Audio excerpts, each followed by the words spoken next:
Hello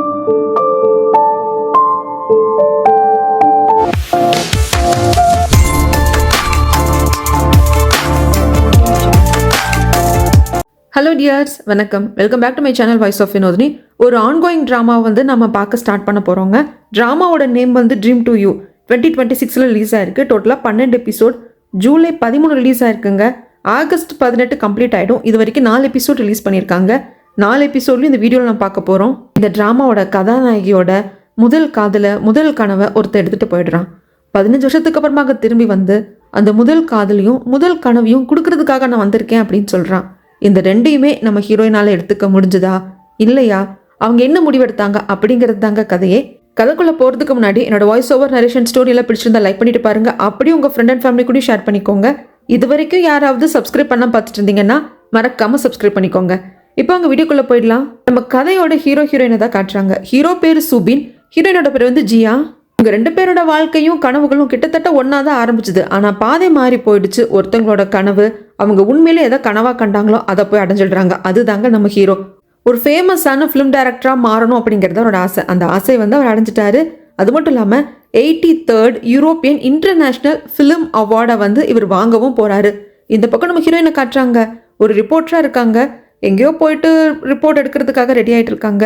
இது என்னோட கனவு கிடையாது, ஆனால் இப்படி நான் வாழ பழகிட்டேன் அப்படின்னு சொல்லிட்டு அவங்க சொல்கிறாங்க. அவார்டை வாங்கின கையோட அங்கே கொரியன்லேயும் பேசுகிறாங்க. அதுக்கப்புறமாக இன்டர்வியூ கொடுக்குறப்போ இங்கிலீஷ்லேயும் வந்து ஹீரோ சுபின் பேசுகிறாங்க. வீடியோ கவரேஜ் பண்ணுறப்போ அங்கே ஒர்க் பண்ணுற மக்களை பற்றியெல்லாம் வந்து இன்ஃபர்மேஷன் கேதர் பண்ணிட்டு இருக்காங்க. அதை தான் வந்து டெலிகாஸ்ட் பண்ண போகிறாங்க. ஆனால் அங்கே ஒர்க் பண்ண இவங்களுக்கு பிடிக்கல. ஏன்னா இது இவங்களோட கனவு கிடையாது. அதனால ரொம்ப பொருந்தி போய் இங்கே வந்து அவங்களால இருக்கவே முடியல. ஒர்க்கெல்லாம் முடிச்சுட்டு வீட்டுக்கு வரப்போ அம்மா கிட்டேருந்து கால் வருது. நம்ம ஹீரோயினுக்கு ஒரு தம்பியும் இருப்பாங்க. அம்மா நிறைய விஷயங்கள் பேசுகிறாங்க. இப்போ ஹீரோயின் வந்துட்டு சியோவில் இவங்க ஒர்க் பிளேஸ்க்கு பக்கத்துலேயே ஒரு வீட்டை வந்து ரெண்டுக்கு எடுத்து தான் தங்கி ஒர்க் பண்ணிட்டு இருப்பாங்க. இந்த வீட்டோட ரெண்டையும் அதிகப்படுத்திட்டாங்க. ஃபினான்ஷியலாக ஸ்ட்ரகிளாக இருக்காங்க அப்படிங்கிறத அவங்க அம்மா கிட்ட ஃபோன் பேசுகிறப்பே தெரியுது. வீட்டுக்கு வந்ததும் இவங்க ஒர்க் பண்ண சமயத்தில் சேத்துல விழுந்திருப்பாங்க இல்லைங்களா. ஸோ ட்ரெஸ் எல்லாத்தையும் க்ளீன் பண்ணணும். ஆனால் முடியல, பயங்கர டயர்டாக இருக்குது. யாராவது எனக்காக பண்ணுங்களே அப்படின்னு சொல்லிட்டு அப்படியே படுத்துக்கலாம் தான் தோணுது. ஆனால் யார் வந்து பண்ணுவா? நாளைக்கு எகேன் இந்த ட்ரெஸ் இவங்களுக்கு தேவைப்பட்ட என்ன பண்ணுறது அப்படின்னு சொல்லிட்டு இவங்களே உட்காந்து வாஷ் பண்ணுறாங்க. அப்படி வாஷ் பண்ணிட்டு காய போட்டுட்டே இருக்கிறப்போ டிவி ஆன் ஆயிருக்கும். அதில் வந்துட்டு நம்ம ஹீரோட இன்டர்வியூ தான் ஓடிட்டு இருக்கு. அவார்டு வாங்கினதுக்கு அப்புறமாக ஒரு ப்ரெஸ் மீட்டப் இருந்திருக்கும். அதில் நிறைய கேள்விகள்லாம் கேட்குறாங்க. இந்த மாதிரி உங்களோட அடுத்த ப்ராஜெக்ட் என்ன, அடுத்து என்ன பண்ண போறீங்க அப்படிங்கிறப்போ, அடுத்து நான் வந்து சவுத் கொரியா போக போகிறேன், என்னோட காதலை தேடி போக போகிறேன், என்னோட ஃபர்ஸ்ட் லவை தேடி வர போகிறேன் அப்படின்னு சொல்லிட்டு கேமரா பார்த்துட்டு சொல்வார். நான் வந்து மறக்கலை, என் ப்ராமிஸையும் நான் மறக்கலை, நான் உன்னை தேடி வருவேன் அப்படின்னு சொல்கிறாங்க. இதை பார்த்த ஹீரோயினுக்கு ஷாக்கு. ஏன்னா ஹீரோ தான் ஹீரோயினோட ஃபர்ஸ்ட் லவ். பல வருடங்களுக்கு அப்புறமாக ஹீரோவை இப்போ தான் அவங்க டிவிலேயே பார்க்குறாங்க. அதுக்கப்புறம் ஹீரோ யார் என்ன அப்படிங்கிறத கொஞ்சம் கூகுள் பண்ணி தெரிஞ்சுக்கிறாங்க. ஹீரோ சும்மா நச்சுக்கெல்லாம் சொல்லலைங்க, நிஜமாலுமே கிளம்பி வந்துட்டாரு.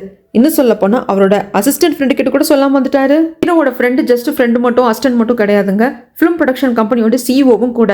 வந்ததுக்கப்புறமாக தான் சொல்கிறாங்க, டே நீ சொல்லியிருக்கலாம்ல, உனக்கு நல்ல வெல்கம் கொடுக்கறதுக்காக சவுத் கொரியாவில் வந்து நான் எல்லாம் ஏற்பாடு பண்ணியிருப்பேன் அப்படிங்கிறப்ப எனக்கு அதெல்லாம் வேண்டாம், இது என்னோட ஊர், நான் நார்மலாகவே போகிறேன் அப்படின்னு சொல்லிட்டு வராரு.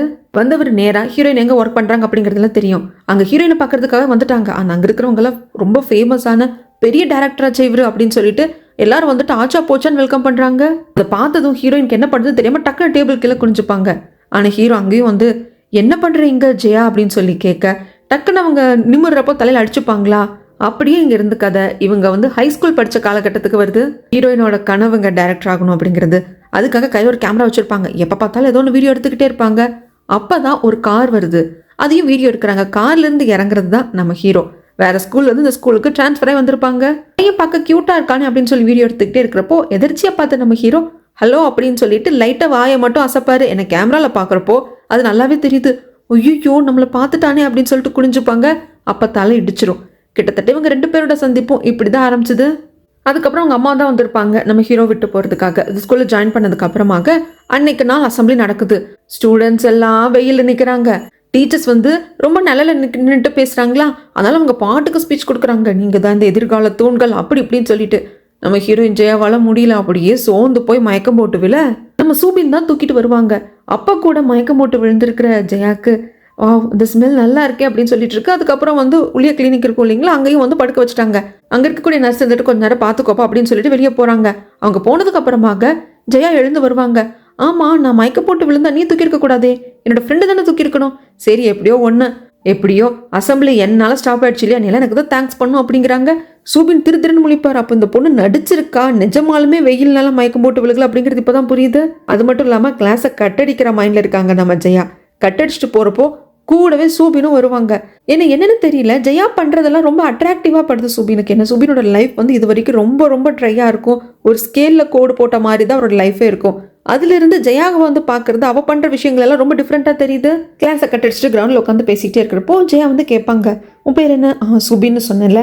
ஆமாம் சுபின், உன்னோட ட்ரீம் என்ன அப்படிங்கிறப்போ, என்ன ட்ரீமு?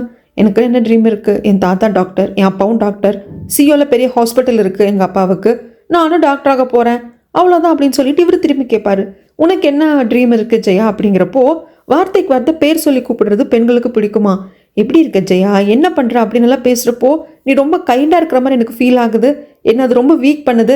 சரி என் ட்ரீம் என்னன்னு கேட்டேன்ல சொல்கிறேன், ஃபிலிம் டைரக்டர் ஆகணும், அதுதான் என் ட்ரீம் அப்படின்னு சொல்லி. இது புதுசாக இருக்குது, என்னடா இது, நம்ம தாத்தா டாக்டர், நம்ம அப்பா டாக்டர், அதனால நாமளும் டாக்டர் ஆகிறோம். அந்த ட்ரீம் நம்மளது கிடையாது, ஏன்னா நம்ம ஃபேமிலியே டாக்டர் ஃபேமிலி அப்படிங்கிறதுனால வந்தது. ஆனால் இந்த பொண்ணு டிஃப்ரெண்ட்டாக யோசிக்கல அப்படின்னு சொல்லிட்டு அப்பாவே வந்து நம்ம சூபினுக்கு தோணியிருக்கும். அதுக்கப்புறமாக இவங்க அப்பாவோட ஹாஸ்பிட்டல் தானுங்க இது, அப்பா பார்க்கறதுக்காக சூபின் வந்திருப்பாங்க. அப்போ இந்த ஹாஸ்பிட்டலில் ஜெயாவை பார்ப்பாங்க. இவன் எங்கே போகிறா அப்படின்னு சொல்லிட்டு பின்னாடியே ஃபாலோ பண்ணிட்டு வந்தா இந்த ஹாஸ்பிட்டலோட மொட்டை மாடிக்கு போயிட்டு அங்கே கேமராவெல்லாம் ஃபிக்ஸ் பண்ணிட்டு ஜெயா வெயிட் பண்ணுறாங்க சன்செட்காக, அந்த ஃபுட்டேஜ் எடுக்கணும் அப்படிங்கிறதுக்காக. இன்னும் கொஞ்சம் ½ hour டைம் இருக்குது, எல்லாம் செட் பண்ணிட்டு கொஞ்சம் நேரம் தூங்கலாமே அப்படின்னு உட்காந்தவங்க நல்லாவே தூங்கி போயிடுறாங்க. பக்கத்தில் வந்து உட்காந்து சூபினும் டிஸ்டர்ப் பண்ண வேண்டான்ட்டு அவரும் தூங்கிடுவாரு. எந்திரிச்சு ஜெயாவுக்கு ஒரு செகண்ட் பயந்துடுவா. அதுக்கப்புறமாக தான் ரொம்ப நேரம் தூங்கிட்ட போல இருக்கு, இருட்டிடுச்சு. சரி கண்டிப்பாக ஃபுட்டேஜ் கிடச்சிருக்கும், அது என்னதுன்னு நான் வீட்டுக்கு போய் செக் பண்ணிக்கிறேன், கேமராவில் கிளம்பணும், இல்லைன்னா செக்யூரிட்டி இப்போ வந்து செக் பண்ண வருவாங்க, மொட்டை மாடிக்கு கூட வருவாங்க அப்படிங்கிறப்போ அந்த டைமிங்கெல்லாம் உனக்கு தெரியுமா அப்படின்னு சொல்லிட்டு சூபின் கேட்க, எனக்கு எல்லா டைமிங்கும் தெரியும் அப்படின்ட்டு ஹாஸ்பிட்டலை விட்டு வெளியே வரலாம் அப்படிங்கிறதுக்குள்ள அங்கே இருக்கிற செக்யூரிட்டி கிட்ட மாட்டிக்கிறாங்க. சூபினுக்கு பயம் இல்லை, என்ன எந்த நேரத்துக்கு எதுக்கடா வந்தேன்னு அப்பா கேட்பார், என்ன இவங்க ஹாஸ்பிட்டல் தான் இல்லையா, பயம் இல்லை, பட் இருந்தாலும் நிற்காத சூபின் ஓடிடு அப்படின்னு சொல்லிட்டு கையை பிடிச்சிட்டு ஓடி வருவாங்க. சூபினுக்கு இதெல்லாம் புதுசாக இருக்குது, பிடிச்சிருக்கு. அப்படி ஓடி வர்றப்போ தலையில் இருக்கிற ஹேர் பேண்ட் கலண்டு விழுந்து அப்படியே காற்றுல முடி அப்படியே அலைப்பாய டிஃப்ரெண்ட்டாக தெரியுறான் நம்ம ஜெயா வந்து சூபினுக்கு. சூபின் கொஞ்சம் டிஸ்டர்ப் ஆகவும் செய்கிறான். அதுவும் கையை பிடிச்சிட்டு ஓடி வந்திருப்பாங்களா, கையை விடலாம் அப்படிங்கிறப்போ ஜெயா விடாமல் சுண்டுவரில் பிடிச்சிக்கிட்டு, இனிமேல் இந்த மாதிரி எந்த திருட்டுத்தனம் பண்ணாலும் நம்ம 2 பேரும் சேர்ந்தே பண்ணலாம், நீ நான் வந்து வீடியோ எடுக்கிறதுக்கெல்லாம் ஹெல்ப் பண்ண அப்படின்னு சொல்லிட்டு கேட்பாங்க. ஜெயா என்ன கேட்டாலும் என்ன பேசினாலும் சூபினால மறுக்கவே முடியல. அடுத்த நாள் அம்மா கூட ஸ்கூலுக்கு வந்துக்கிட்டே இருக்கிறப்போ ஜெயா ரோட்லேருந்து ஏதோ ஒரு பாட்டிமா வீடியோ எடுக்கிறத பார்த்துடுவான் சூபின். அம்மா நீங்கள் போங்க, நான் இங்கேருந்து வாக்கிங்லேயே ஸ்கூலுக்கு போகிறேம்மா, வாக் பண்ணும் போல தோணுது அப்படிங்கிறப்ப சரிப்பா அப்படின்னு சொல்லிடுவாங்க. அம்மா கார் எடுத்துகிட்டு போயிடுவாங்க. இந்த பக்கம் வந்து என்ன ஏதுன்னு பார்த்தது பாட்டிமா வந்து வளைச்சு வீடியோ எடுத்துகிட்டு இருப்பாங்க. என்னமோ ஃப்ரேம் மிஸ் ஆகுது அப்படிங்கிறப்போ கொஞ்சம் நிழல் விழுற மாதிரி இருந்தால் நல்லாயிருக்கும் அப்படின்னு சொல்லிட்டு சூபின் ஐடியா கொடுக்க அதே மாதிரி பண்ணுறாங்க. அப்போ இங்கே ஒரு ஆள் வந்து குடிச்சிட்டு போதையில் படுத்து கிடப்பான். இவங்க நோயின்னு பேசிக்கிட்டே இருக்கிறது அந்த ஆளுக்கு டிஸ்டர்பாக இருக்குது. அவன் எழுந்து வந்து சண்டை போட, கேமராவை பிடுங்கி உடைக்க போக, கேமராக்கு தான் ஆடக்கூடாது அப்படின்னு தனக்கு அடிப்பட்டாலும் பரவாயில்ல அப்படின்னு சொல்லி சூபின் கேட்ச் பிடிச்சிப்பாங்க. சில அங்கே ஒரு போலீஸ் கார் வரும், ஆனால் அதுக்குள்ள அந்த குடிகார சூபினை போட்டு பயங்கரமாக அடிச்சிருவாங்க. ஆனால் கேமராக்கு எதுவும் ஆயிடக்கூடாதுன்னு ரொம்ப கவனமாக இருப்பான். ஜெயாக்கு ஒரு மாதிரி ஆகும். ஜெயா கேட்பா, நீ ஏப்பா இந்த அளவுக்கு பண்ணுற, கேமரா உடஞ்சு போயிட்டு போகுது, உள்ள மெமரி கார்டு இருக்கு எடுத்து போட்டுக்கலாம் அப்படிங்கிறப்போ, இல்லை இது உனக்கு முக்கியம் இல்லையா, நீ வந்து வீடியோ எடுக்கிறது உன்னோட அந்த ஆம்பிஷன் எல்லாம் எனக்கு பிடிச்சிருக்கு, ஆக்சுவலாக எனக்கு கூட ஒரு டைரக்டர் ஆகணும் அப்படிங்கிறது தான் ஆசை அப்படிங்கிறாங்க. இதை பாரு, கனவு அப்படிங்கிறது அவங்களுக்கு தனித்துவமாக இருக்கணும், எனக்கு பிடிச்சிருக்கு, நீ என் கூட இருக்க அப்படிங்கிறதுனால உனக்கு வரக்கூடாது. இல்லை ஜெயா, என் கனவையே நான் உன் கூட பழகினதுக்கு அப்புறம் தான் கண்டுபிடிச்சேன், டாக்டர் ஆகணுங்கிறது என் கனவு கிடையாது, என் தாத்தா அப்பாலாம் டாக்டர், அதனால நீயும் தாண்டா டாக்டர் அப்படின்னு சின்ன வயசுலேருந்து சொல்லிட்டாங்களே தவிர்த்து அது நிஜமாக எனக்கு பிடிச்சிருக்கான்னு கூட யாரும் கேட்டதில்லை. ஆனால் உன்னோட கனவுகளை பார்க்குறப்போ எனக்கும் அந்த ஆசை வருது, அப்போ இதுதான் என்னோட ஆசைன்னு நான் நினைக்கிறேன், எனக்குள்ளது இருந்தது எனக்கே தெரியல அப்படின்னு சொல்கிறாங்க. அதுக்கப்புறமாக இவங்க 2 பேரும் சேர்ந்து தாங்க ஏதை பார்த்தாலும் வீடியோ கவரேஜ் பண்ணுறது, இந்த ஃபிலிம்ஸை பற்றியே பேசுறது, கதை எழுதுறது, டைலாக்ஸ் எழுதுறது அப்படின்னு சொல்லிட்டே இருப்பாங்க. இது எல்லாத்தையும் யோசிச்சு முடிக்கிறதுக்கு தனியாக நம்ம சூபினை கூப்பிட்டு வந்துட்டு இவங்க கேட்பாங்க, ஜெயா என்ன தைரியம் தான் இங்கே வந்திருப்ப, எதுக்காக வந்த, ஏன் வந்த, என்ன உடனே உன் ஃபர்ஸ்ட் லவ் பார்க்கறதுக்காக வந்தேன் அப்படின்னு நான் மெல்ட் ஆயிடுவே நினச்சிட்டு இருக்கியா, என்னோட முதல் கனவு, முதல் ஆசை, முதல் காதல் எல்லாத்தையும் தூக்கிட்டு போனவன் நீ, எனக்கு எதுவும் வேண்டாம், நீயும் எனக்கு வேண்டாம் அப்படின்னு சொல்லிட்டு ரொம்ப ஹார்ஷாக பேசிட்டு வந்துருவாங்க. அதுக்கப்புறமாக தன்னோட ஃப்ரெண்டை பார்க்கறதுக்காக இதை பற்றியெல்லாம் பேசி புலம்புறதுக்காக நம்ம ஜெயா வருவாங்க. இவங்க வந்து நம்ம ஜெயாவோட ஃப்ரெண்டு, அது மட்டும் இல்லாமல் நம்மளோட சூபினுக்கும் இவங்க யார் என்ன அப்படிங்கிறது தெரியும். இவங்க வந்துட்டு இங்கே கிடைக்கிற வேலையெல்லாம் செஞ்சுட்டு எப்படியாவது ஒரு ஃபேமஸான ஹீரோ ஆகணும் அப்படிங்கிறதுக்காக கிடைக்கிற சின்ன சின்ன ரோலெல்லாம் கூட நடிச்சிட்டு இருப்பாங்க. அது மட்டும் இல்லாமல் ஜெயா சூபின் லைஃப்ல என்ன நடந்தது அப்படிங்கிறது இவருக்கும் நல்லா தெரியும். இதை பற்றி எல்லாம் பேசி புலம்பிட்டு இருக்காங்க. அதுக்கப்புறம் நம்ம சூபின் பாட்டுக்கு கிளம்பி வந்துட்டாரு இல்லைங்களா, அங்கே நிறைய வேலையெல்லாம் இருக்கும். அதை பற்றி எல்லாம் வந்துட்டு தன்னோட ஃப்ரெண்டு செக்ரட்டரி கிட்டையும் இன்னொரு லேடி கிட்டையும் பேசிட்டு இருக்கிற சமயத்தில் அந்த பக்கம் ஒரு பொண்ணு வருவாங்க. இவங்க வந்து ஹானா, ஃபேமஸான ஆக்ட்ரஸ், இவங்களுக்கு நம்ம ஹீரோ சுபின்னு சுத்தமா பிடிக்காது. ஏன்னா அவரோட டைரக்ஷன்ல ஒரு ஃபிலிம்ல வந்து இவங்க நடிக்கிறதாக இருக்கும். பட் வந்து இந்த ஹீரோயின் வந்து செட் ஆக மாட்டாங்க அப்படின்னு சொல்லிட்டு நம்ம ஹீரோ சூபின்னு சொல்லியிருப்பாங்க. அதனால ஹேனாக்கு பயங்கர கோபம். அவங்க ஃப்ரெண்ட்ஸ் கிட்ட எல்லாம் சூபின் ஒரு டைரக்டர் அப்படிங்கிற மாதிரி பேசிட்டு இருப்பாங்க. இதெல்லாம் கேட்டு பெருசா கண்டுக்காம வந்துருவாரு. அப்பதான் எதிர்ச்சியா நம்ம ஜெயாவோட ஃப்ரெண்டை பார்ப்பாங்க. பார்த்துட்டு என்னடா எப்படி இருக்க, ஏது இருக்க, நல்லா இருக்கே அப்படின்னு சொல்லிட்டு நல்லா சகஜமாவும் உண்மையாவும் தான் பேசுவாரு நம்ம சுபின். பட் வந்து நீ வந்து ஜெயாவோட மனசை உடைச்சிருக்க, அதனால அந்த கோபம் வந்து எனக்கும் இருக்கு, ஏன்னா அவன் என் ஃப்ரெண்ட் அப்படிங்கிறது கோவத்தோட இவங்க பேசுவாங்க. அது மட்டும் இல்லாமல் ஜெயோட நம்பர் கிடைக்குமா அப்படின்னு கேட்கறதுக்கு இவர் கொடுக்க மாட்டேன்னு சொல்லி எழுந்து வந்துருவாரு. ஏன்னா இவர் இந்த டெலிவரி ஒர்க்கும் பார்த்துட்டு இருப்பாரு, ஃபுட் டெலிவரிக்காக தான் இங்கே வந்திருப்பாங்க. ஏன்னா இது எல்லாரும் நம்ம இவ்வளோ கோவமா இருக்காங்களே அப்படிங்கிற மாதிரி தான் நம்ம சுபினுக்கு இருக்கும். அதுக்கப்புறமாக இந்த ஜெயாவோட ஃப்ரெண்ட் எடுத்துட்டு இங்கே ஃபுட்டை வாங்கிட்டு டெலிவரி பண்ணுறதுக்கு ஒரு இடத்துக்கு போயிருப்பாங்களா, அங்கே ஒரு ஆட் ஷூட் பண்ணுறதாக இருக்கும். அங்கே ஹேனா இருந்திருப்பாங்க. பட் ஆட் ஷூட் பண்ணுறதுக்காக ஹீரோ வந்துட்டு வரல, அந்த ஆட் ஷூட்டோட ஹீரோ வந்து வரல.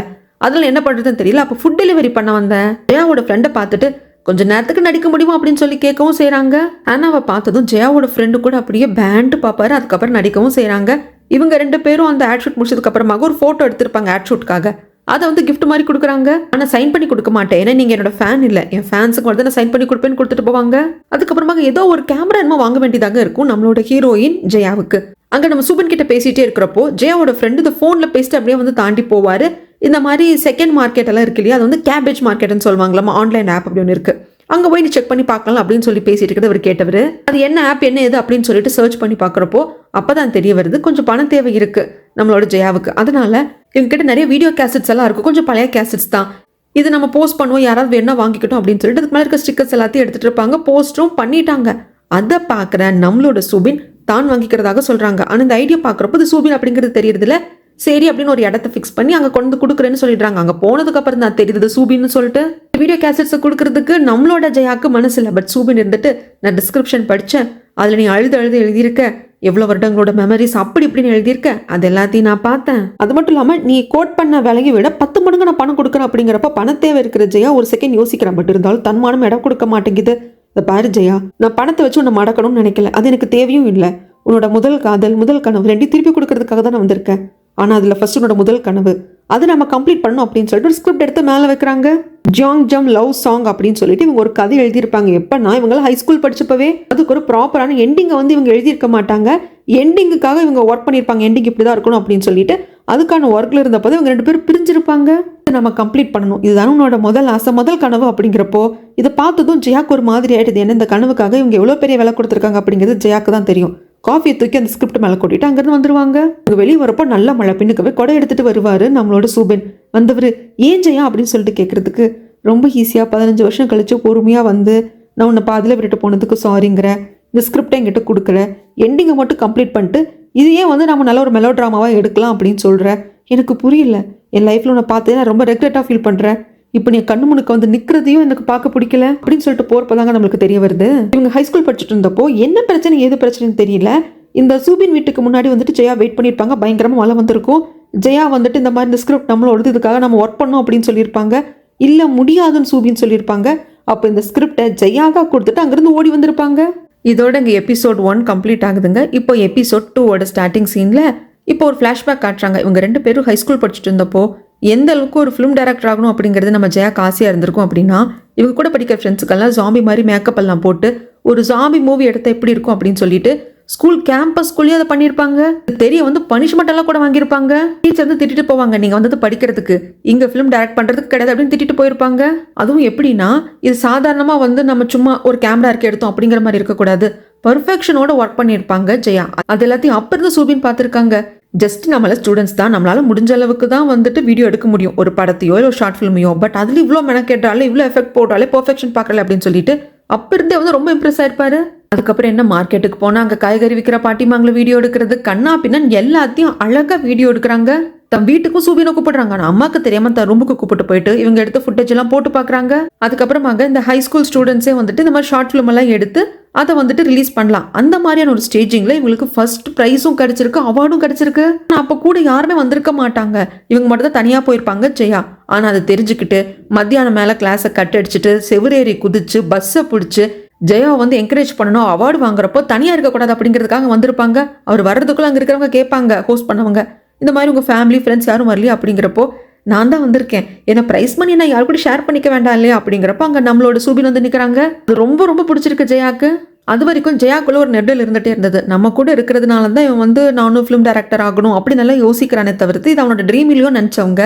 பட் இவ்வளோ ரிஸ்க் எடுத்து நம்மளுக்காக வந்திருக்கான், இவ்வளோ பண்ணுறான் அப்படிங்கிறப்போ ஓகே நம்ம 2 பேர் சேர்ந்து ஒரு ஸ்டோரி எழுதலாம், அதை தான் நம்ம ஃபஸ்ட்டாக வந்து டைரக்ட் பண்ண போகிறோம் அப்படின்னு சொல்லிட்டு நம்ம ஃபர்ஸ்ட் ப்ராஜெக்ட் அதான் இருக்க போகுது அப்படிங்கிற முடிவுக்கு வராங்க. அதுக்கப்புறமாக சூபின் வீட்டுக்கு வராரு.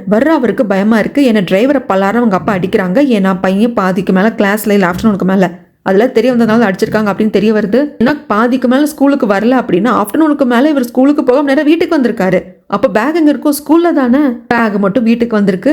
உள்ளே போகிறதுக்கே பயமாக இருக்குது. அப்பா வந்து அப்படியே செடியெல்லாம் தொடச்சிட்டு இருப்பாங்க. டேய் பேக் எடுத்துகிட்டு போ அப்படிங்கிறோம், பயந்துட்டு எடுத்துகிட்டு போவாங்க. அப்போ அப்பா கிட்டக்க வந்து இதை பாரு, இந்த வீட்டில் இருக்கிற செடியிலிருந்து டேபிள் சேர்லேருந்து எல்லாமே ஒரு டிசிப்ளினோடு இருக்கணும்னு நான் நினைப்பேன். அதுக்கு மட்டும் கிடையாது, நீயும் அப்படிதான் இருக்கணும் அப்படின்னு சொல்லிட்டு திட்டுறாங்க. அதே மாதிரி தான் இந்த பக்கம் நம்ம ஜெயா வீட்லயும் அவங்க அம்மா வந்து திட்டுறாங்க. நிறைய ஃபிலிம்ஸ் பார்க்கறதுக்காக ஜெயா கேசட்ஸ் எல்லாம் வச்சிருப்பாங்களா, அதில் அவங்க அம்மா தூக்கி போட பார்க்குறாங்க. ஏமா இப்படி பண்ற, நான் அப்படி என்னம்மா கேட்டுட்டேன், என் ஃப்ரெண்ட்ஸுக்கு தனி ரூம் இருக்கு, அந்த ரூம் அவங்க எப்படியெல்லாம் வச்சுக்கணும்னு நினச்சிருக்காங்களோ அப்படி மாதிரி வச்சிருக்காங்க. நான் அதை தான் கேட்டேனா, இல்லை எனக்கு ஸ்கூட்டி வாங்கி கொடு, சைக்கிள் வாங்கி கொடுன்னு கேட்டேனா, நான் மேக்கப் பண்ணிக்க போறேன், இது வேணும் அது வேணும்னு கேட்டேனா, என்னோட ட்ரீம்மா, அதை நோக்கி நான் போறதுக்கு மட்டும் என்ன விடுன்னு தானே கேட்டேன். எனக்கு ஃபர்ஸ்ட் ப்ரைஸ் கூட கிடைச்சிருக்கு அப்படின்னு சொல்லுவாங்க. அது எதையும் உங்க அம்மா கண்டுக்க மாட்டாங்க, பயங்கரமா திட்டி விட்டுருவாங்க. நம்மளோட ஜெயா வந்துட்டு மனசொடைஞ்சு போயிட்டு ஒரு இடத்துல வந்து உட்காந்துருப்பாங்க. அப்பா திட்டினதுனால மனசொடைஞ்சு போயிட்டு அப்படியே நடந்து வந்துட்டு இருப்பாரு சூபின். அவர் அங்கே உட்காந்துட்டு இருக்க ஜெயாவை பார்த்து என்னாச்சு ஏதாச்சு தைரியமா இரு அப்படிங்கிறாங்க. அம்மா திட்டாங்க தான் நான் வந்தேன். சரி நீ என்ன இந்த பக்கம் அப்படிங்கிறதுக்கு, இல்லை டெலபதி எனக்கு தோணுச்சு நீ வெளியே இருப்பேன்ட்டு அதான் வந்தேன் அப்படின்னு சொல்றாரு தவிர்த்து அப்பா தன்னை திட்டினார் அப்படிங்கிறத சூபின் சொல்ல. அதுக்கப்புறம் 2 பேர் தனியாக உட்காந்து பேசுகிறப்போ சூபின் தன் மனசில் இருக்கிறத சொல்கிறாங்க. என்னோட ஃபர்ஸ்ட் லவ் அப்படிங்கிறது நீ தான், என்னோட ஃபர்ஸ்ட் லவ்வோட ட்ரீம் தான் என்னோட ட்ரீமும் அப்படின்னு சொல்லலாம். அப்போ என்ன ரியாக்ட் பண்ணுறது அப்படின்னு சொல்லிட்டு ஜெயாக்கு தெரியல. அதுக்கப்புறமா எகெயின் இவங்க எடுத்து ஃபுட்டேஜ் எல்லாம் போட்டு பார்த்துக்கிட்டே இருக்கிறப்போ, ஆமாம் நேற்று தான் சொன்னியே நான் லவ் பண்ணுறேன்னு சொல்லிட்டு, அப்போ இதுதான் நம்ம ஃபர்ஸ்ட் லவ், ஃபர்ஸ்ட் கிஸ்ஸும் கூட அப்படின்னு சொல்லிட்டு எனக்கு கிஸ் பண்ண அப்படின்னு சொல்லுவாங்க. சூபினால முடியல, நம்ம ஹை ஸ்கூல் தான் படிச்சுட்டு இருக்கோம், கொஞ்சம் பொறுமையாரு அப்படிங்கிறாங்க. அது மட்டும் இல்லாமல் இதை ஜெயா வந்து ரொம்ப பெலாட்டா பண்ணுறாங்க. அது வந்து சூபினுக்கு புரியுது, இந்த லவ்வை சீரியஸாக எடுத்துக்கல, அவளுக்குள்ள அந்த லவ் வந்து இன்னும் ஆழமாக வரல, லவ் பண்ணுறாளா அப்படிங்கிறது கூட தெரியல. ஏன்னா ஓகே லவ் பண்ணுறோம், ஃபர்ஸ்ட் கிஸ்லேருந்து நம்ம லவ் ஸ்டார்ட் பண்ணலாம் அப்படிங்கிற மாதிரி சொல்கிறாள் அப்படின்ட்டு பொறுமையாயிரு அப்படின்னு சொல்லிடுவாரு. அதுக்கு அடுத்தடுத்து வந்த நாட்கள் எல்லாம் இவங்களுக்குள்ள இருக்கிற லவ்வும் ஸ்ட்ராங் ஆகுது. இவங்க ஒரு ஸ்கிரிப்ட் எழுதிட்டு இருக்காங்க, அதுவும் ஸ்ட்ராங் ஆகுது. இப்போ எகைன் கதை பிரசன்ட்டுக்கு வருதுங்க. நம்ம ஜெயா ஒர்க் பண்ணிட்டு இருக்கக்கூடிய இந்த டெலிவிஷன் கம்பெனிக்கு இன்டர்வியூ கொடுக்கறதுக்காக நம்மளோட சுபின் வராங்க. சுபின் அவங்க கேட்டிருந்திருப்பாங்க, ஜெயாக்காக தான் இவர் வராரு. இவங்க டெலிவிஷன் கம்பெனிக்கு இருக்கிற ஸ்பெஷாலிட்டி என்ன அப்படின்னா லைவ் லொகேஷனுக்கு போய் தான் இந்த இன்டர்வியூ எடுப்பாங்க. ஒரு திராட்சை தோட்டத்தில் வச்சு தான் இன்டர்வியூ எடுக்கணும் அப்படிங்கிற முடிவுக்கு வராங்க.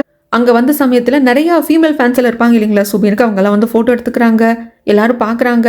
ஈவன் நம்ம ஜெயா கூட இருக்கிற ஃப்ரெண்டு கூட சொல்கிறாங்க, பாரு இவர் வந்து டைரக்டர் ஆகிறதுக்கு பதிலாக ஒரு ஹீரோவா இருக்கலாம் அப்படின்னு சொல்லி பேசிப்பாங்க. இன்டர்வியூ எடுக்கிறதுக்கு முன்னாடி இந்த கேள்விகள் கேட்கப்படும் அப்படின்னு சொல்லிட்டு வாசிச்சு காட்டுறாங்க. அதுக்கப்புறம் இன்டர்வியூ ஸ்டார்ட் ஆகுது. இன்டர்வியூ எடுக்கிறப்போ ரொம்ப ப்ரொஃபஷனலாக நடந்துக்கிறாங்க நம்மளோட ஜெயா. நிறையா இந்த ஃபீல்டில் வந்து ஒர்க் பண்ணியிருக்காங்க. அது மட்டும் இல்லாமல் இது பர்சனல் விஷயம், ப்ரொஃபஷனலை வந்து பாதிக்கக்கூடாது அப்படிங்கிறதுக்காக. ஆனால் சூபினுக்கு எரிஞ்செரிஞ்சு விழுவா, சிரிச்சு சிரிச்சு பேசுகிறாளே அப்படின்ட்டு இருக்கு. அப்புறம் தான் புரியுது, ஓகே கேமரா ஆன்ல இருக்கு, அதனால தான் இப்படி இருக்கு அப்படின்னு புரியுது. கடைசியாக கேள்வி, நீங்கள் இங்கே வரதுக்கான காரணம் என்ன, நீங்கள் இன்டர்நேஷ்னல் லெவலில் நிறைய மூவிஸ் எல்லாம் எடுத்திருக்கீங்க இல்லையா அப்படின்னு சொல்லி கேட்டு முடிக்க, இங்கே வந்து என்னோட ஃபர்ஸ்ட் லவ்க்காக, அது சும்மா அங்கே ப்ரெஸ் ரிப்போர்ட்டர்ஸ் எல்லாம் கேட்குறாங்க அப்படின்னு கேமராக்காக சொல்லலை, உண்மையாக தான் சொன்னேன் அப்படிங்கிறப்போ இப்படி ரியாக்ட் பண்ணுறதுன்னு தெரியல நம்மளோட ஜெயாக்கு. அப்படியே இந்த திராட்சையை கீழே போட்டுருவாங்க. இப்படி ஒரு பக்கம் நடக்கிற சமயத்தில் இந்த பக்கம் ஃபுட் டெலிவரி ஜாபையும் பார்த்துக்கிட்டு எங்கெல்லாம் வந்துட்டு ஏதாவது வாய்ப்பு கிடைக்குதோ அங்கெல்லாம் போயிட்டு இந்த மாதிரி என்னோட ஃபோட்டோஸ் எல்லாம் இதுதான் நான் நடிச்சு காட்டுவேன், ஏதாவது ஆடிஷன் இருக்கு அப்படின்னு சொல்லி பார்த்து பண்ணிட்டு இருக்காங்க ஜெயாவோட ஃப்ரெண்டு. அந்த சமயத்தில் ஒருத்தரை பார்க்குறாங்க. இவர் இப்போ ஹானா அப்படின்னு சொல்லிட்டு ஒரு ஃபேமஸான ஆக்ட்ரஸை பார்த்தோம் இல்லைங்களா, அவங்களுக்கு மேனேஜராக இருக்காரு. ஆனால் அவரும் ஜெயாவோட ஃப்ரெண்டான இந்த பையனும் வேற ஒரு கம்பெனியில் ஒர்க் பண்ணப்போ ஒன்றா ஒர்க் பண்ணியிருப்பாங்க. அது சம்மந்தமாக எப்படி இருக்கீங்க, நல்லா இருக்கீங்களா, அந்த கம்பெனி இழுத்து மூடினதுனால தான் நம்மளுக்கு வேலையெல்லாம் போயிடுச்சுன்னு பேசிப்பாங்க. அதுக்கப்புறம் தான் இவர் வந்துட்டு ஹேனாவுக்கு மேனேஜராக ஜாயின் பண்ணியிருப்பாங்க. அவர் கேட்பாரு, என்னப்பா இன்னும் வந்து ஆடிஷன் தான் கொடுத்துக்கிட்டு தான் இருக்கியா, பண்ணிட்டு தான் இருக்கியா அப்படின்னு சொல்லி பேசிட்டு, நடிக்கிறதெல்லாம் விட்டுரு, வேற ஏதாவது வேலை இருந்தால் பாரு அப்படின்னு சொல்லிட்டு ரொம்ப டிமோட்டிவேட்டிங்காக பேசுவாங்களா. இது எல்லாத்தையும் மேலே இருந்து ஹேனா பார்த்துப்பாங்க. அதுக்கப்புறம் ஃபுட்டெல்லாம் வாங்கிட்டு மேனேஜர் வருவார். மேனேஜர் கிட்ட கேட்டுக்க மாட்டாங்க, ஃபுட்டு சாப்பிடலாம் அப்படிங்கிறப்போ அங்கே வந்து அம்மா இருப்பாங்க, ஹேனாவோட அம்மா. அவங்க பயங்கரமான கண்ட்ரோலுங்க, ஹேனாவை பயங்கர டாமினேட்டிங். சாப்பிடாத, இப்போ நீ வந்து ஒரு இன்டர்வியூ கொடுக்க வேண்டியதாக இருக்குது, வெயிட் போட்டுருவேன், அது மட்டும் இல்லாமல் இந்த ட்ராமா முடிகிற வரைக்கும் நீ அதிகமாக சாப்பிடக்கூடாது அப்படின்னு சொல்லிட்டு ஹேனாவை ரொம்ப கண்ட்ரோல் பண்ணுவாங்க. அதுக்கப்புறம் ட்ராமாலாம் முடிஞ்சதுக்கு அப்புறமாக அங்கே அந்த ட்ராமாவில் ஒர்க் பண்ண ஹீரோயின்ஸு, கோ ஆக்டர்ஸ் அப்படின்னு சொல்லிட்டு எல்லாரும் இன்டர்வியூ கொடுப்பாங்க இல்லைங்களா. அந்த மாதிரி இன்டர்வியூவில் ஒரு ரிப்போர்ட்டர் கேட்பாங்க, ஹேனா உங்கள் கெமிஸ்ட்ரி ரொம்ப நல்லா இருக்கு, இவர் கூட ரொம்ப வந்து நல்லா நடிச்சிருக்கீங்க, நீங்கள் இது கூட லவ் பண்ணியிருக்கீங்களா அப்படின்னு சொல்லி கேட்குறப்போ இல்லைங்க அப்படின்னு சொல்லி சொல்லுவாங்க. அந்த ஹீரோ வேணுக்குன்னே ஹேனாக்கு லவ்வெல்லாம் வராது. ஏன்னா அவங்க அம்மா தானே எல்லாத்தையும் கண்ட்ரோல் பண்ணுறாங்க, அவங்க அம்மாவை தாண்டி தான் லவ்வே வரணும் அப்படின்னு சொல்லிட்டு ஒரு மாதிரி குத்தெல்லாம் ஆன்சர் பண்ணிடுவார். இது ஹேனாக்கு சுருன்னு ஆகிடும். பட் இருந்தாலும் மீடியா முன்னாடி கேமராஸ்லாம் பார்க்குதுன்ட்டு சிரிச்சு சமாளித்து இந்த கதையில் தன் கூட நடித்த அந்த ஹீரோவை பார்த்து நீங்கள் என்ன லவ் பண்ணுறீங்களா அப்படின்னு சொல்லி கிண்டலாக கேட்டுருவாங்க. இவருக்கு எப்படி அதை ஹேண்டில் பண்ணுறதுன்னு சொல்லிட்டே தெரியல. இனிமே பெரிய இவ மாதிரி இவரை நான் லவ் பண்ணுறேன், எனக்கு வேற பொண்ணே கிடைக்காதா அப்படின்னு சொல்லிட்டு பேஸ்மெண்ட்டில் பயங்கரமாக கண்ணா பின்னான்னு கற்றுன்னு கத்தி பேசிட்டு வருவார். இதை ஹேனா பார்த்துட்டு அம்மா இவன் இந்த ஹீரோ இருக்கான் இல்லையா என் கூட இந்த ட்ராமாவில் நடித்தவன் என்னை பற்றி அப்படின்னு ஆரம்பிக்க வச்சு ஹேனா ப்ளீஸும் அம்மாட்ட சொல்லாத அப்படிங்கிறாங்க. ஏன்னா அவங்களோட ப்ரொடக்ஷன் கம்பெனி வச்சுருக்காங்க, அவங்களோட இன்ஃப்ளூயன்ஸும் வந்து ரொம்ப ஹையாக தான் இருக்குது, இவனுக்கு எதாவது பாதிப்பு வந்துருமோன்னு பயப்படுறாங்க. ஆனால் அதில் சும்மா ஆனால் அவங்க அம்மாவுக்கு கால் பண்ணவே இல்லை. என்னடா என்னமோ என் அம்மா என்ன கண்ட்ரோல் பண்ணுறாங்கன்னு சொன்ன, நீயே கிட்டத்தட்ட இன்டெரக்டாக எங்கள் அம்மா கண்ட்ரோலில் தான் இருக்க, இதுக்கப்புறம் என்கிட்ட வச்சுக்க கூடாது என்ன அப்படின்னு சொல்லிட்டு மிரட்டி விட்டு வந்துருவாங்க. அதுக்கப்புறமாக இந்த பக்கம் நம்ம சூபினையும் ஜெயாவும் தான் காட்டுறாங்க. சூபினோட ஷர்ட்டில் வந்துட்டு பட்டன் பிஞ்சு போயிருக்கோங்க. அதை ஜெயா தான் வந்துட்டு தைச்சு கொடுப்பாங்க. தைச்சு கொடுத்துட்டு ஓகே நாளைக்கு கண்டினியூட்டி மிஸ் ஆகக்கூடாது அப்படின்ட்டு போக பார்க்க ஜெயா ஒரு நிமிஷம், ஃபர்ஸ்ட் லெவல் லைஃப்பில் யாராலையும் மறக்க முடியாது, என் சுச்சுவேஷன் என்னென்னு அப்படின்னு சொல்லிட்டு நீ கேட்கவும் இல்லை, அதை பற்றி நானும் சொல்லலை, எல்லாம் பேசிக்காமல் புரிஞ்சுக்காம இப்படி இருந்தால் என்ன அர்த்தம், மனசு விட்டு பேசு, நிறைய விஷயங்களை நானும் பேச வேண்டியது இருக்குது அப்படிங்கிறப்போ இவங்களுக்கு அது மனசே வரல. அது மட்டும் இல்லாமல் இப்போவும் நீ தான் மனசில் இருக்க, என்னோட ஃபர்ஸ்ட் லவ்வும் நீ தான் லாஸ்ட் லவ்வும் நீ தான் அப்படின்னு சொல்லிட்டு கிஸ் பண்ணலான்னு வருவார். பயப்படாத ஜெயா, நாம் ஒன்றும் ஹைஸ்கூல் பசங்க கிடையாது, நாம் வளர்ந்துட்டோம், நம்ம லைஃபுக்கு நாம் என்ன முடிவெடுக்கணும் அப்படிங்கிறது நமக்கு தெரியும் அப்படின்னு சொல்லிட்டு கிஸ் பண்ண வர்றப்போ அந்த ஃப்ளவர் பொக்கை எடுத்து அடிச்சுட்டு ராஸ்கல் அப்படின்னு சொல்லி திட்டி விட்டு இவங்க வந்துருவாங்க. இந்த அளவுக்கு ஜெயா கோவமா இருக்காங்க அப்படிங்கிறத அப்பதாங்க நம்மளுக்கு காட்டுறாங்க ஃப்ளாஷ்பேக்ல. என்னாச்சு ஏதாச்சும் தெரியல, நம்ம சூபின் வந்து ஸ்கூலுக்கு வந்திருக்க மாட்டாங்க, சூபின் வீட்டுக்கு தான் தெரியும். ராத்திரி பகலுமா அங்கே வந்து வெயிட் பண்ணிட்டு இருந்திருப்பாங்க. சூபின்னு சொல்லிட்டு கத்திருப்பாங்க, உள்ள இருந்து எந்த ஒரு ரெஸ்பான்ஸும் வந்திருக்காது. ஒரு நாள் நல்ல ஜோனு மழை, அந்த மழையில கூட ரொம்ப நேரம் வெயிட் பண்ணிட்டு இதுக்கு மேலே என்ன அப்படின்ட்டு போக பார்க்க அதுக்கப்புறமாக தான் சூபின் வந்துட்டு கொடையை பிடிச்சிட்டு வெளியே வந்திருப்பாங்க.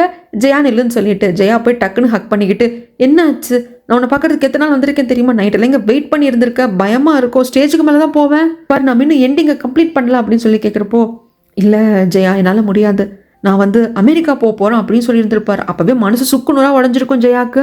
என்னடா என்னென்னமோ சொல்ற, ஏன்டா இப்படி பண்ற, என்னதாண்டா ஆச்சு இந்த ஸ்கிரிப்ட், இதுக்கு நம்ம எண்டிங்கை வந்து கம்ப்ளீட் பண்ணோம் இல்லையா, நான் என்ன பண்றது அப்படின்ட்டு பயங்கரமா கதறி அழுதவங்க அந்த ஸ்கிரிப்டை வந்து சூபின் கிட்டே கொடுத்துட்டு எனக்கு நம்பிக்கை இருக்கு, நம்மளோட லவ் மேலேயும் நம்பிக்கை இருக்கு, நம்மளோட கனவு மேலேயும் நம்பிக்கை இருக்கு, நம்ம 2 பேரும் வந்து ஸ்கிரிப்ட் மேலேயும் நம்பிக்கை இருக்கு, உனக்காக நான் காத்துட்டு இருப்பேன் அப்படின்ட்டு அங்கிருந்து போவாங்க. அதுக்கப்புறமாக பஸ்ல வந்து நம்மளோட ஜெயா மட்டும் வெயிட் பண்ணிட்டே இருக்காங்க. அவங்க கிட்ட 2 டிக்கெட் இருக்கு, ஒன்னு இவங்களுக்கு ஒன்னு நம்ம சூபினுக்கானது தான். ஆக்சுவலி இந்த ஸ்கிரிப்ட் எடுத்துக்கிட்டு போய் யாராவது கிட்ட கதை சொல்றதுக்காக தான் ப்ரொடக்ஷன் கம்பெனியை பார்க்க போலான்ட்டு இருந்தாங்களா என்னன்னு சொல்லிட்டு தெரியல. பஸ் எடுக்கவே போறாங்க, சூபின் வரல. சரி இதுக்கு மேலே நம்ம எப்படி தனியாக போக முடியும் அப்படின்ட்டு பஸ்ஸை விட்டு இறங்கி ஓடி வருவாங்க. அப்படி ரோடை கிராஸ் பண்ணுற சமயத்தில் இவங்க ஹேர் பேண்ட் வந்து அவந்து போய் கீழே விழுந்துடும். இந்த ஹேர் பேண்ட் வந்து நம்ம சூபின் கொடுத்தது. நடு ரோட்டில் விழறப்போ அதை வந்து விட்டு போக மனசில்லை, அது எடுக்கலான்னு வர்ற சமயத்தில் ஸ்பீடாக வந்து ஒரு ட்ரக் அடிச்சிரும். அப்படி தாளையில இருந்து பொலன்னு ரத்தம் ஒழுக கடைசியில் அங்கே இருக்கிறவங்க தான் அவங்கள கொண்டு போய் ஹாஸ்பிட்டலில் சேர்த்துருப்பாங்க. அதுக்கப்புறமாக்க தான் அப்பாலாம் வந்திருப்பாங்க. என்ன பண்ணுறது ஏது பண்ணுறதுன்னு ஒன்றும் புரியல. அவங்க கோமா ஸ்டேஜுக்கும் போயிட்டாங்க. சில மாதங்கள் அப்படியே அவங்க கோமா ஸ்டேஜ்லையும் இருக்காங்க. அப்படி அவங்க கோமா ஸ்டேஜ்லேருந்து கண்ணு முழிக்கிறப்போ நர்ஸ் சொல்கிறாங்க, நீ கண்ணு முழிச்சியாமா இரும் பேரண்ட்ஸை கூப்பிடுறேன் அப்படின்னு கூப்பிடுறப்போ அம்மாவும் தம்பியும் வராங்க. பட் அவங்க ஃபினரலுக்கு போட்டுக்கக்கூடிய ட்ரெஸ் போட்டிருக்காங்க. என்னம்மா ஆச்சுன்னு கேட்கறதுக்கு நமக்கு சொல்லவே முடியல, துக்கம் வந்து தொண்டை அடைக்குது, உன் அப்பா சாகிறதுக்கு முன்ன உன்னை புழைக்க வச்சுட்டு அவர் உயிரை உனக்கு கொடுத்துட்டு செத்துருக்காரு போல இருக்குடி அப்படின்னு சொல்லிட்டு அலறாங்க. ஸோ இவங்க கோமாவில் இருந்தப்பவே ஜெயாவோட அப்பாவும் இறந்து போயிருக்காங்க. அவ்வளோதான். அதுக்கப்புறம் ஜெயாவோட வாழ்க்கை தலைகீழா மாறிடுச்சு. ஜெயா எழுந்து சாதாரணமா நடக்கிறது, இயல்பு வாழ்க்கைக்குள்ள திரும்புறதே மிகப்பெரிய போராட்டமா போய் முடிஞ்சிருது. இதெல்லாம் நினைச்சிட்டு வீட்டுக்கு வந்து கதறி ஜெயா அழுதுட்டு இருக்கா. அந்த பக்கம் இவரும் வீட்டுக்கு போயிருப்பாரு சூபினுக்கும் சடான நாம அவளை கிஸ் பண்ண போயிட்டோமோ, அப்படி அப்ரோச் பண்ணிருக்க கூடாது அப்படின்ட்டு அவர் மேலே அவருக்கு கோவம் வருது. அதுக்கப்புறமாக நம்மளோட ஜெயா ஒர்க் பண்றாங்க இல்லைங்களா அந்த டெலிவிஷன் கம்பெனில ஜெயாக்கு சீனியரா இருக்கிறவருக்கு ஒரு டவுட் வருது, எனக்கு என்னமோ இவங்க 2 பேருக்குள்ள கெமிஸ்ட்ரி இருக்கிற மாதிரி இருக்கே. அது மட்டும் இல்லாம சூபின் என்ன சொன்னா, என் ஃபர்ஸ்ட் லவ் பாக்குறதுக்காக சவுத் கொரியா வரேன்னு சொல்லிட்டு, அப்படி பார்த்தா ஒருவேளை அந்த லவ் ஜெயாவா இருப்பாளோ அப்படின்னு சொல்லிட்டு தோணுது. அதை பத்தி என்ன எதுன்னு கேட்கறதுக்கு ஜெயாக்கு சாப்பிட்டதுல வாமிட்டே வந்துடும் போல இருக்கு, நீங்க ஏதோ தப்பா புரிஞ்சுக்கிட்டீங்க அப்படிங்கிறாங்க. தப்போ சரியோ எனக்கு அதெல்லாம் தெரியாது, எகேன் அவர் இன்னொரு இன்டர்வியூ கொடுக்கணும் நம்ம சேனலுக்காக, அதுவும் கையில தான் இருக்கு அப்படிங்கிறாங்க. அப்பதான் உனக்கு வேலையே கன்ஃபார்ம் ஆகும். இப்ப கான்ட்ராக்ட் எம்ப்ளாயா தான் நம்ம ஜெயா ஒர்க் பண்ணிட்டு இருக்காங்க. இப்படி சொன்னதுக்கு அப்புறமாக என்ன பண்ண முடியும்? அதனால நம்மளோட சூபினை பாக்குறதுக்காக வராங்க. விருப்பமே இல்லைனாலும் சூபினை பார்க்க வராங்க. சூபின் இந்த ஃப்ளவர்ஸ் உங்களுக்கு தான் அப்படிங்கிறப்போ செடிக்கு தண்ணி ஊத்திட்டு இருந்தவர் அப்படியே திரும்பிடுவாரு. இதோட எபிசோட் 2 கம்ப்ளீட் ஆகுதுங்க. எபிசோட் 3 ஸ்டார்ட் ஆகுது. அதுக்கப்புறமாக என்ன இப்படி நினைச்சிட்டேன், சாரி நான் யாரோ என்ன நினைச்சிட்டேன், சரி தான் ட்ரெஸ் கொடுக்குறேன் நீ மாத்திக்கோ அப்படின்னு சொல்லிட்டு இவர் ட்ரெஸ்ஸை மாத்திட்டு வேற ட்ரெஸ் தான் கொண்டு வந்து கொடுப்பாங்க. ஏன்னா நம்ம டேட்டுக்கு போக போறோம்.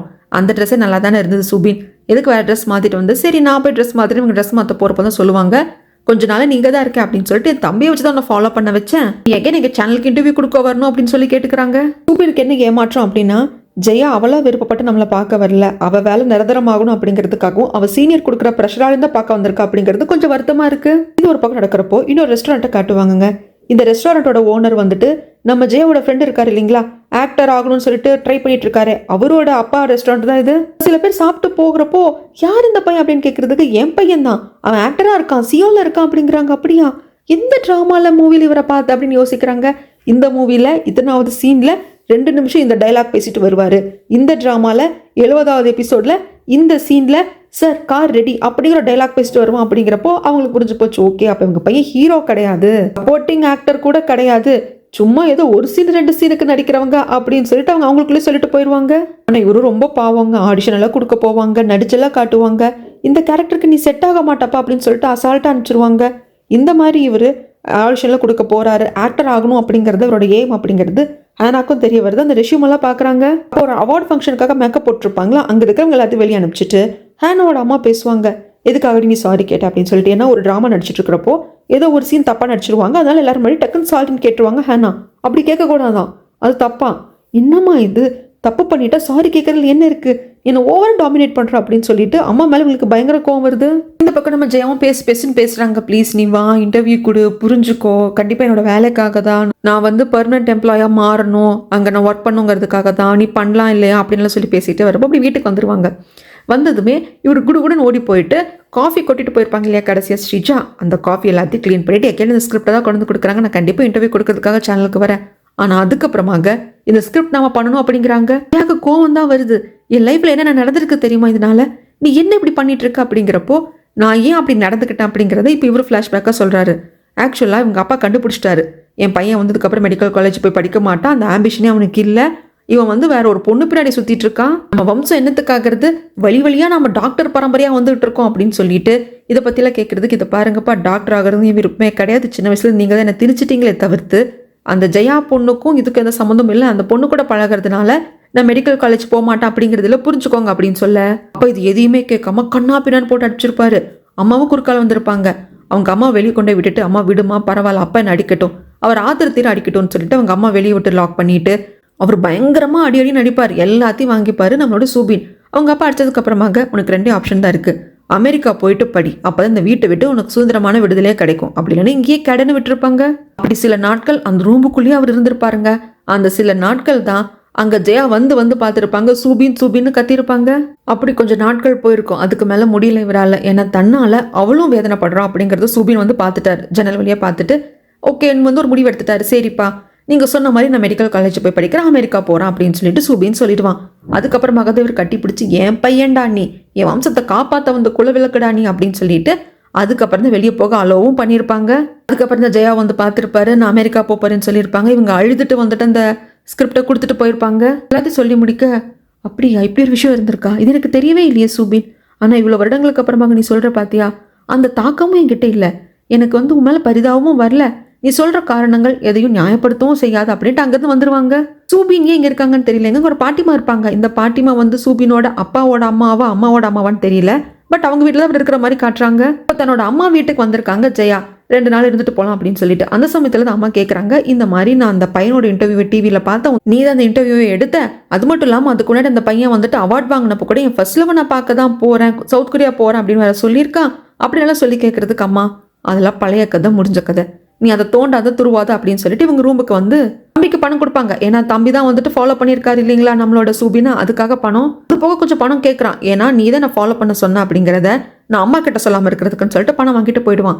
ஸ்கிரிப்ட் இவங்க கிட்ட தான் இருக்குது, இந்த ஸ்கிரிப்ட் எடுத்துகிட்டு தான் வந்திருப்பாங்க, நம்ம சூபினும் கொடுத்துட்டாங்க, அது அப்படியே போட்டு வைக்கிறாங்களே தவிர்த்து அது மேலே இவங்களுக்கு ஜெயாக்கு இன்ட்ரெஸ்டே வரல. அதுக்கப்புறமாக சூபினோட அம்மா வராங்க சூபினை பார்க்கறதுக்கு. ரெஸ்டாரண்ட்டில் போய் உட்காந்து 2 பேர் நல்லா சாப்பிட்டுட்டு, அம்மா நீ போயிட்டு வாமா அப்படிங்கிறப்போ, வீட்டுக்கு வாயண்டா ஏண்டா வரமாட்டேன்ற, அப்பாவை நினச்சி யோசிக்காதடா அப்படிங்கிறதுக்கு அம்மா அதெல்லாம் அப்புறம் பார்த்துக்கலாமா, எனக்கு ஒன்றை பார்த்துட்டு சந்தோஷமா தான் இருக்கு அப்படின்னு சொல்லிட்டு அனுப்பிச்சு வைப்பாங்க. இப்படி அனுப்பிச்சு வச்சுட்டு இவர் வீட்டுக்கு வந்தா அங்கே அந்த டிஷர்ட் இருக்கு, அன்னைக்கு தண்ணியில் நினைச்சப்போ ஜெயாக்கு மாத்திக்க கொடுத்துருப்பாரு, அந்த டிஷர்ட் இங்கே இருக்கு, இது இங்கே இருக்குன்னு அப்போ ஜெயா வந்திருக்கா அப்படின்னு புரியுது. ரொம்ப தூரம் போயிருக்க மாட்டா அப்படின்ட்டு ஜெயாவை பார்க்கறதுக்காக ஓடி வராங்க. டிஷர்ட்டை வச்சுட்டு கொஞ்ச நேரம் வெயிட் பண்ணிட்டு ஜெயா கிளம்பிட்டா. கிளம்பிட்டு ரோடை கிராஸ் பண்றப்போ எகேன் இந்த ஹேர் பேண்ட் கீழே விழுகுது. அதை எடுக்க போறப்போ 15 வருஷத்துக்கு முன்னாடி நடந்தது ஞாபகம் வருது. அதே மாதிரி ஒரு ட்ரக் இடிக்க வந்திருக்கும், அதுல ஞாபகம் வருது. இப்போ அதே மாதிரி நடக்கிற மாதிரி இருக்கு. ஆனா இந்த சமயத்துல நம்மளோட சுபின் வந்து காப்பாத்திடுவாங்க. ஜெயா என்ன பண்ணிட்டு இருக்க, நடு ரோட்ல உட்காந்து என்ன பண்ணிட்டு இருக்க அப்படின்னு சொல்லிட்டு கேட்கறதுக்கு இவங்க டக்குன்னு ஹக் பண்ணிப்பாங்க.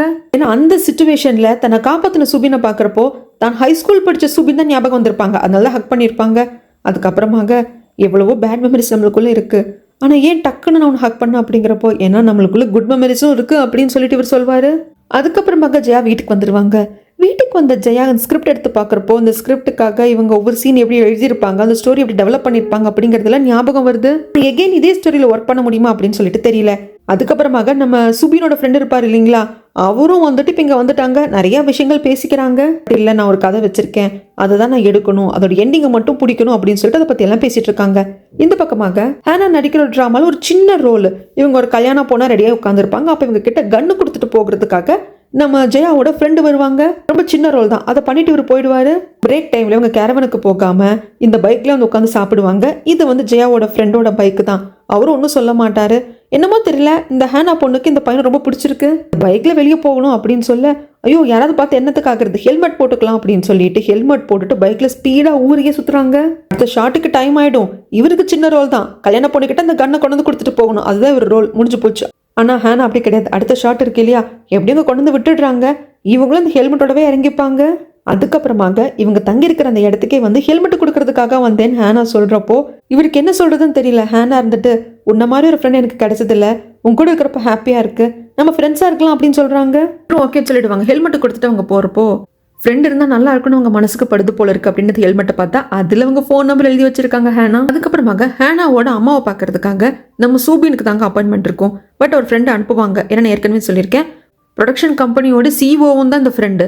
அதனால அதை பற்றி பார்க்கறதுக்கு பேசுறதுக்காக வந்திருக்காங்க. ஸ்கிரிப்டை பற்றி எல்லாம் பேசுகிறப்போ ஒன்ஸ் நம்ம பார்ட்னர் ஆனதுக்கப்புறம் தான் அதை பற்றி பேச முடியும் அப்படின்னு சொல்லிட்டு ஹேனாவோட அம்மா கிட்ட சொல்லிட்டு இவங்க வந்துருவாங்க.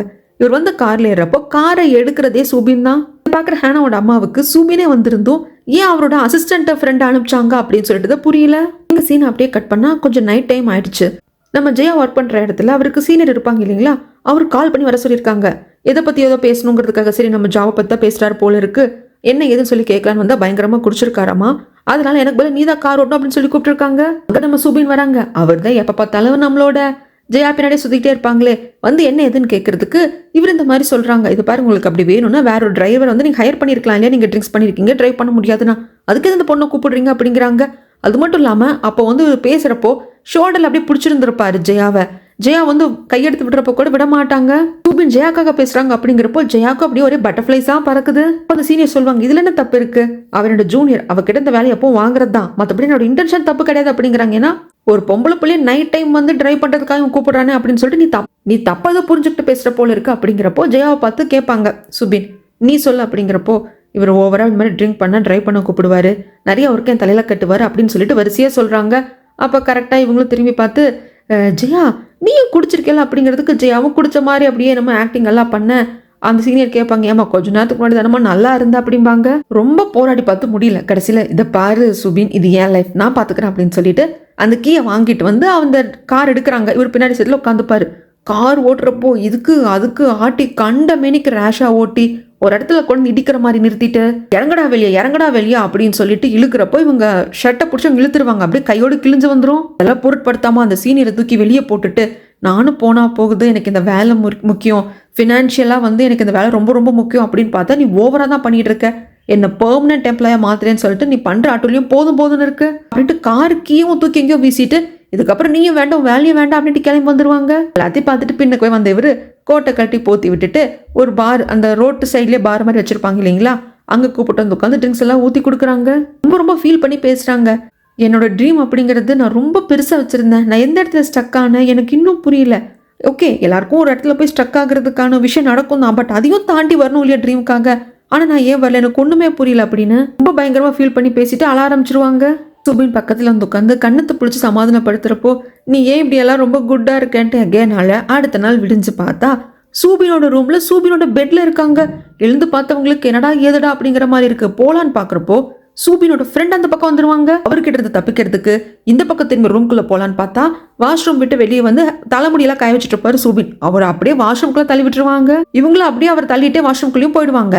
ஷவர்லாம் வேற ஆன் ஆயிடும். இதோட எபிசோட் 3 கம்ப்ளீட் ஆகுதுங்க. இது எபிசோட் 4.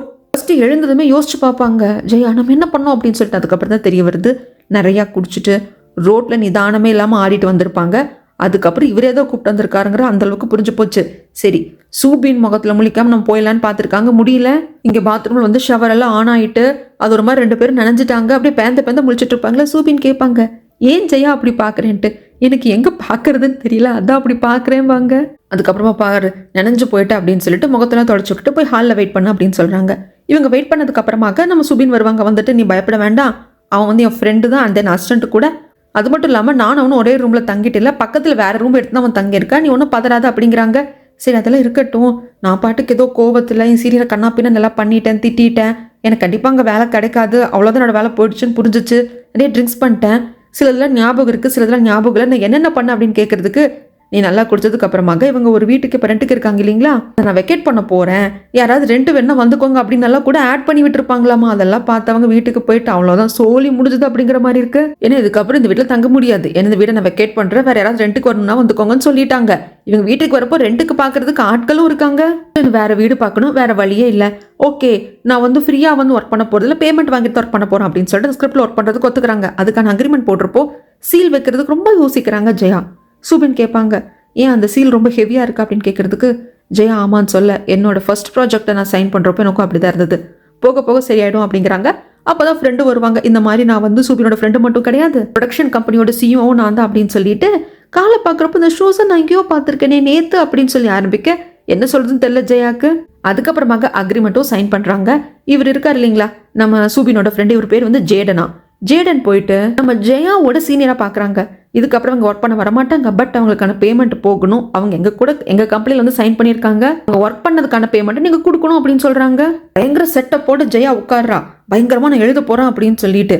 ஆனால் வரல, அந்த திங்கிங் வந்து எகெயின் வந்து வரல.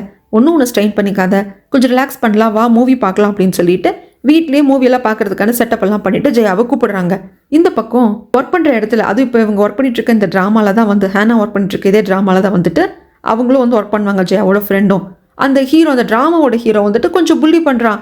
அதை பார்த்துட்டு என் ஃப்ரெண்டு யாரா புள்ளி பண்ணுறான் அப்படின்னு சொல்லிட்டு கண்ணா பின்னான்னு திட்டி விட்டுட்டு அவன் காலையில் மிதிச்சுட்டு இவங்க கூப்பிட்டு வருவாங்க.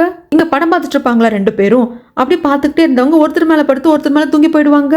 ஃபஸ்ட்டு முழிக்கிறது சுபின் தான், இவன் நல்லா தூங்கட்டும் அப்படின்னு சொல்லிட்டு ஜெயாவை டிஸ்டர்ப் பண்ணாமல் இவர் போவார்.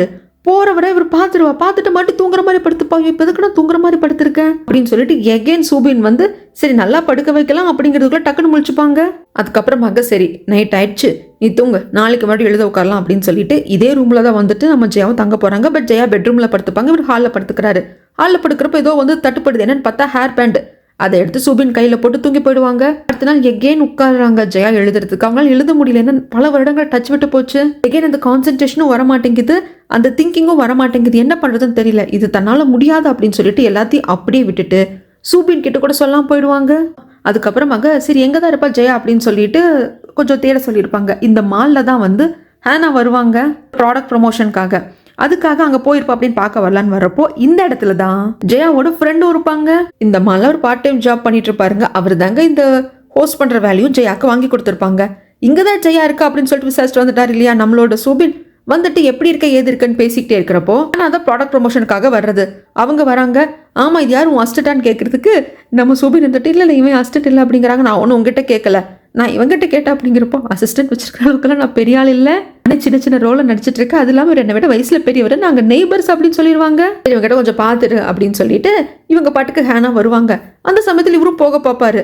அப்போ அந்த பையன் பிடிச்ச சுபின் ஒரு நிமிஷம் இங்கே வாங்க, ஏதாவது வாங்கிட்டு போங்களே அப்படிங்கிறதுக்கு இல்லைடா அதெல்லாம் வாங்க முடியாது, நீ டிஸ்கவுண்ட் கொடுத்தா வேணா வாங்குற அப்படிங்கிறதுக்கு சரி இந்த பக்கம் வாங்குறாங்க. ஏன்னா அங்கே போனாங்கன்னா அங்கே ஜெயா இருக்கிறத பார்த்துருவாங்க இல்லையா. ஸோ அதனால தான் ஜெயா சொல்லியிருப்பேன் என்னால் எழுத முடியல நான் வந்துட்டேன் அப்படின்னு சொல்லிட்டு ஜெயாவை காட்டி கொடுக்க கூடாதுங்கிறதுக்காக பண்ணுறாங்க. அதுக்கப்புறம் அந்த ப்ரொமோஷன்லாம் முடிஞ்சதுக்கப்புறம் ஜெயாவை பார்க்க முடியல, இங்கே தானே இருப்பா அப்படின்னு சொல்லிட்டு இவர் வெளியே வந்து அந்த பெஞ்சில் உட்காந்து வெயிட் பண்ணிட்டு இருப்பாங்க.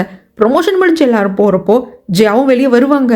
ஐயோ சுபினை பார்த்துக்கூடாதுங்கிறதுக்காக அங்கே அந்த மாஸ்க் மாதிரி வச்சிருப்பாங்க, அந்த பெருசாக பொம்மை மாதிரி போட்டெல்லாம் நிற்பாங்க இல்லைங்களா, அவங்க தலையை மட்டும் கழட்டி வச்சிருப்பாங்க. அந்த ஆட்டோட தலையை எடுத்து இவங்க போட்டுப்பாங்க. ஆனால் சுபின் கண்டுபிடிச்சிடுறாங்க கடைசியில். இதை பாரு ஜெயா, உன்னோட விருப்பம் நான் கம்பல் பண்ணல, ஆனால் எடுத்த ஒன்று முடியல அப்படின்னா நீ கேப் விட்டுருக்க.